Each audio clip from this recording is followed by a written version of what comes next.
Now the angel of the Lord went up from Gilgal to Bochim, and he said, I brought you up out from Egypt and brought you into the land that I swore to give to your fathers. I said, I will never break my covenant with you, and you shall make no covenant with the inhabitants of this land. You shall break down their altars. But you have not obeyed my voice. What is this have you done?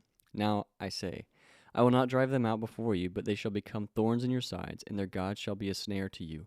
As soon as the angel of the Lord spoke these words to all the people of Israel, the people lifted up their voices and wept, and they called the name of that place Bochim, and they sacrificed there to the Lord.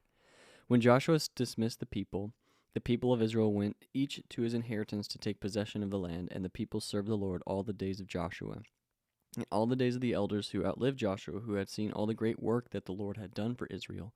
And Joshua the son of Nun, the servant of the Lord, died at the age of 110 years. And they buried with him within the boundaries of his inheritance at Timnath Heres, in the hill country of Ephraim, north of the mountain of Gaash. And all that generation also were gathered to their fathers.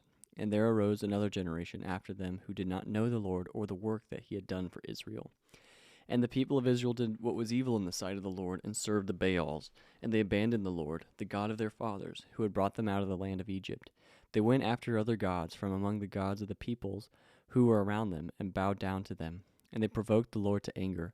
They abandoned the Lord and served the Baals and the Ashtaroth. So the anger of the Lord was kindled against Israel, and he gave them over to plunderers, who plundered them. And he sold them into the hand of their surrounding enemies, so they could no longer withstand their enemies. Whenever they marched out, the hand of the Lord was against them for harm, as the Lord had warned, as the Lord had sworn to them, and there they were in terrible distress. Then the Lord raised up judges, who saved them out of the hand of those who plundered them. Yet they did not listen to their judges, for they whored after other gods and bowed down to them. They soon turned aside from the way in which their fathers walked, who had obeyed the commandments of the Lord, and they did not do so. Whenever the Lord raised up judges for them, the Lord was with the judge, and he saved them from the hand of their enemies all the days of the judge. The Lord was moved to pity by their groaning because of those who afflicted and oppressed them. But whenever the judge died, they turned back and were more corrupt than their fathers, going after other gods, serving them and bowing down to them.